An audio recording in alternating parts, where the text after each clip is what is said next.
Hello friends, myself Shriran Porde. Now let's try to understand how do I go about learning C language. Now the question is, if I want to learn say English language, then how do I learn? That means one will first learn alphabets with respect to English language. Then from alphabets I can create words, and then from words I can start writing sentences, and then from sentences I can have program.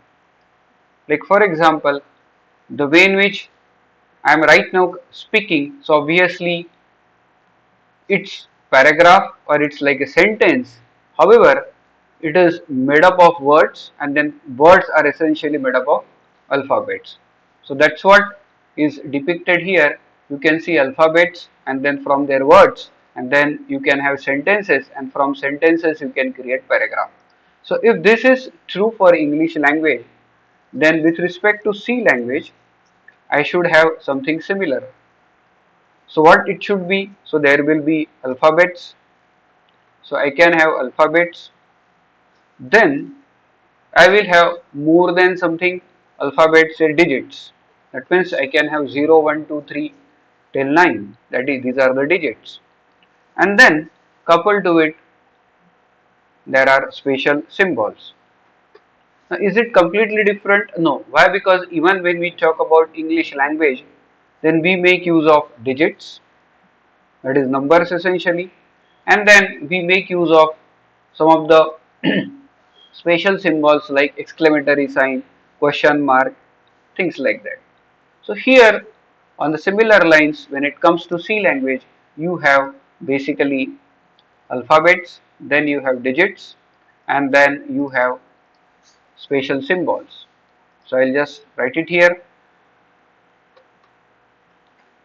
And then using this alphabets, digits and special symbols, essentially you will need to have something more, and coupled to it rather I will put it, and those things are considered as like constants. You can have variables, and then you have some of the predefined words which we call it as keywords. So let me just write it here.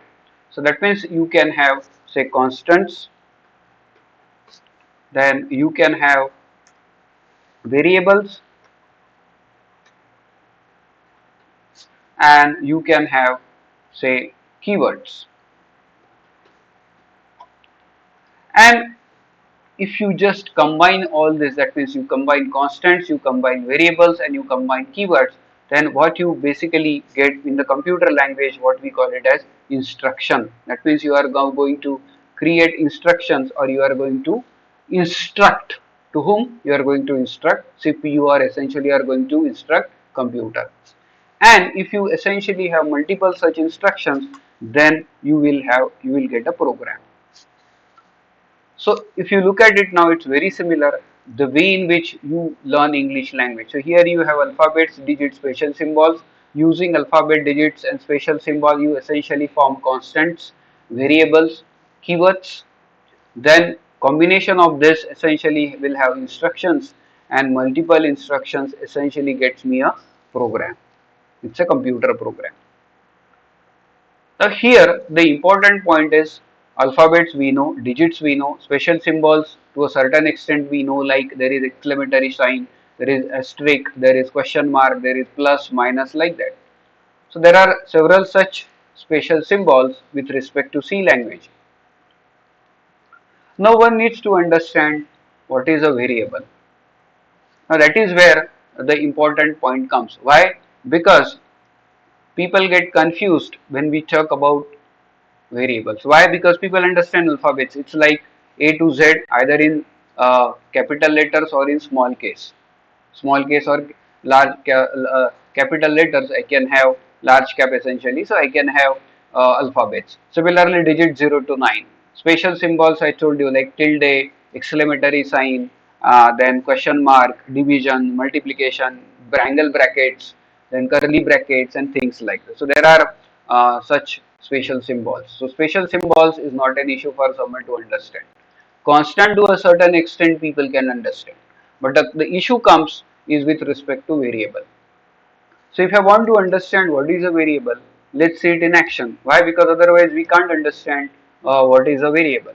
So for that, what I will now do is I will just go to command prompt, and then I'll go to a folder where I basically usually write my programs. So I'll just go to folder which I have created, and then I'll go to VS Code projects. That's the folder where I'm typing my code. Now from here I am now going to basically give an instruction to start Visual Studio Code. Now here you can see this is the Visual Studio Code, and I would like to now create a new file, and we will try to understand variables. So how do I do that? So I'll just say new file, and I will say vars.c. Why? Because I want to understand what is variable. So just I have given the name of the file as vars. Okay. Now, if I want to understand what is var, so obviously we will understand more about how do I write programs and all that. So that we will anyway see later. But for the time being, let us say that this is the structure that I write a C program, and we will study more of this little later. But we will right now understand what is a variable. Now, when it comes to variable, what exactly it means, and that is where the real trouble comes. So when we talk about a variable, so essentially we are talking about, when we say variable, so when we say variable, then we are talking about, what we are talking about is a named location, where it's a location which is given in memory. Now why is it complicated? No. Why? Because if you buy a phone, mobile phone, or if you buy a laptop or a desktop, so you basically will say, okay, what is the configuration of my mobile phone? So probably you will say, okay, I have say internal RAM as say 8 GB internal RAM, or say 4 GB RAM. So what we basically will say, okay, my phone is say 8 GB, and then I can have SD card attached to it, or then there is a additional memory which is say 128 GB, which is part of the phone. So when I'm talking all these things, now is it very complicated? No. Why? Because we already are now used to memory concept. That means now when we talk about a memory, there is some space. Okay, and it is usually true even in human beings. So when we basically are now going to put a variable, or when we are going to define a variable rather, that means first I need to have I need to have a place. Is it complicated? No. Why? Because if I have a cup of tea, then in the cup of tea, suppose if I drink tea in the morning, then I can just clean that cup, and then probably in the afternoon or in the evening, I can pour coffee into it and I can just drink it. That means now this cup becomes a holder. So it's like a container, or it's like the space that is given to you. In that, whether you put tea, or whether you drink a coffee, or whether you put water and then probably you drink water through that cup, that's your decision. The point is, like, that is where I'm talking about. It's like a place which is given to you. In that place, now you would like to put some value. Now when I say some value, that means that value is going to change, and that's why we call it as that particular value which will keep on changing. So that's why we call it as a variable. Now which value will be put? Like for example, in a cup, in the morning I have put tea. That means now tea happens to be the constant, but the cup, afternoon, in that cup I can probably drink say water. Then in the evening I can probably drink coffee. That means the value which is contained in that cup changes. So that is where the constant concept comes into it. Why? Because tea is constant, coffee is constant, water is constant with respect to what I am drinking. But the cup, what I am basically putting that, so that means the value at a particular time changes. That's why we call it as a variable. Why? Because in the cup, the name of that particular container is a cup. So cup, so I will say XYZ's cup. So XYZ cup is the name. In that I'm putting tea in the morning, afternoon I am putting say water, and in the evening I am putting the coffee. That means at various times I am putting different values to it. That's why we consider it as a variable. Still, if it becomes complicated, then we will try to simplify it. So we will give the name. As I told you, variable is what? It's the name given to a location in the memory. So that means I need to give some name. So let us say that I give the name as say age. Now when I say give the name of the variable as age, that means age will be somebody's age, like 5 years, 10 years, 15 years, 21 years, things like that, 50 years, like that. That means this age is a variable, and age can contain constants. Why is it a constant? Why? Because 5 age is constant, 5 is constant, 10 is constant, 21 is constant, 50 is constant. So 90 years of age, 90 is constant. Similarly, I can have say price of an item. Then I can say that okay, the price of an item can be say $10, or it can be say 100 rupees, or I can say 200 rupees and 50 paisa, say 200.5. That means now I am talking about a number which is a real number, or where there is a decimal point.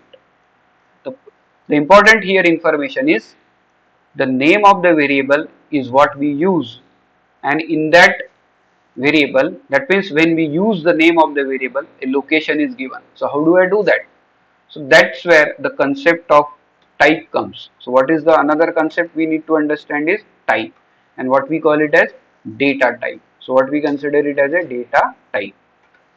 That means now I will first give the name to a variable, say age. Then whether the age I would like to store it as an integer number, or whether I will like to store the age with the decimal number. So for example, we decide here to store the age as an integer number. Then what will I call it as int? That means integer. So how I define? So age is the name of the variable. So age is the name of the variable. Let me just once again repeat. So age is the name of the variable, and then what is the type of age? That means which number, which constant I would like to put into it. Whether I would like to put integer constant, that means 0 to 9, or whether you would like to put say 3.14, or whether you would like to put say 5.23, like that. That is a decimal number. So suppose if I want to put it in this variable as a integer number, then I can just define the integer variable, and the age name of the variable is age, and the data type is integer. This is very important. So this is a instruction, or this is the keyword that we are basically using. So I told you like there is a keyword. So what is that keyword? Basically I just have told you. So this is that keyword. So there are some keywords. So int happens to be one such keyword which has a predefined meaning. We will talk more about keywords little later. So let me just go to this one now. So this is age is a variable, name of the variable, and its data type is, or its type is integer. Now to this age I can give some number, and that is a constant. So age is equal to say 10 years of age. Then I can do some jugglery with this age. I can do some addition, multiplication, and things like that with age. And then after some time I want to change this variable's value to something different. Say I do some activity here. So let me just put some comment here that I will code, or I will do some coding. Essentially I will put some more instructions. So we will see those instructions and things like that later.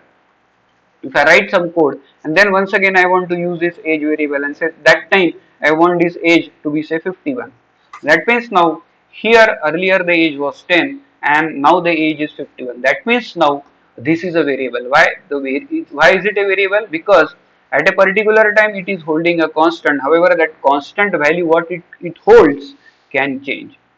Now comes another important thing is, why do I say that it is a location in a memory? And that we can understand it. Okay, so let me just show it to you also. Why do I say that there is a location, or there is a some space that is given? So that also one can understand it. Okay, so suppose if I just I'll teach you this little later what I'm doing, but I just can do it like this, and I will say here from here or here I will simply say debug. Okay, so it says that cl.exe and debug is only usable when Visual Studio Code is running from the command prompt. So obviously I didn't do that. So I'll have to restart my Visual Studio. So let me just do that.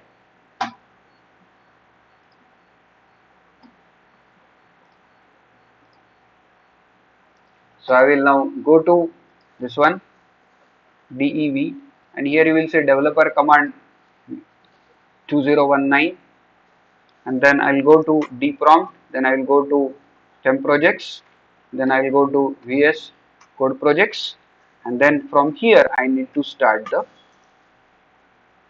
Visual Studio. Now let's try to basically do this. So now I need to debug this code. So let me just, okay, so it is able to run, so no issues here. So now I'll just debug this file.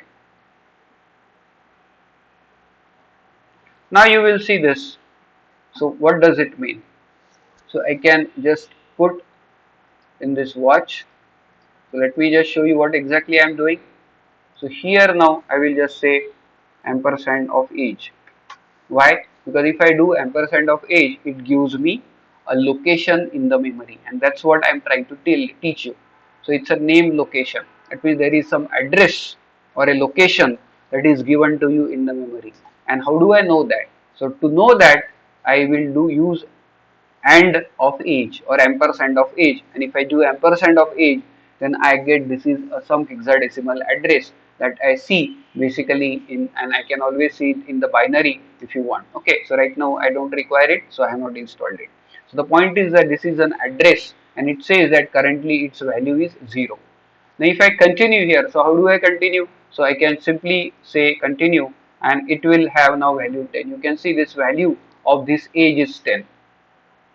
Then if I just continue here further, okay, then it will say it is 51. So that's the very important point, and we are doing it hands-on. That's the very important point. That means now if you say, okay, why are you doing AND of age? Why don't you just simply do age? Yes, we can do age, and then the value of age is 51.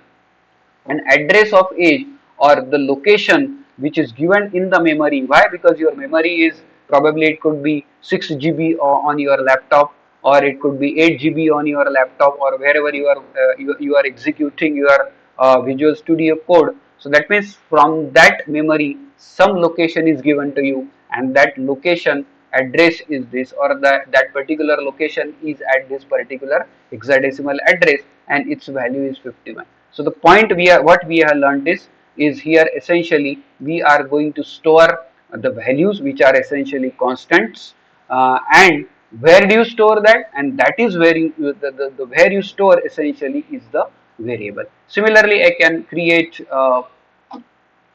basically I can simply stop this, and I can similarly create other variables. So let me just create another variable for you. Say I'll teach you these data types little later, but say for example where I can have a decimal number. So probably I will have some, say, price, okay, and then I can say price is equal to, say, 400.50, or it can have rate of interest of a bank and things like that. So point is very important. The point I'm just trying to make it now. Now if I try to give age is equal to, say, 60.5, then it will not take. It's going to basically create an issue. Why? Because it is going to take only 60. It's not going to take the other numbers that you give. So why? Because you basically are considering age as an integer.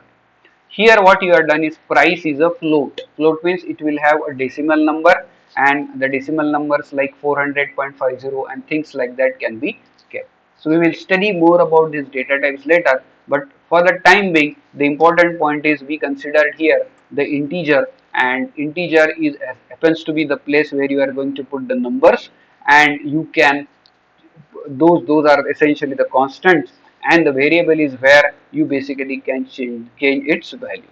I hope you understood the concept of variables, and obviously to a certain extent data types. We will once again touch upon data type later, but in the later videos. But in this video, we considered the important aspect is variable. Okay, and that's what I showed you, doing the ampersand of that particular name of the variable and its value. So these are the two important points with respect to variables. I hope you got this in this video. Thank you.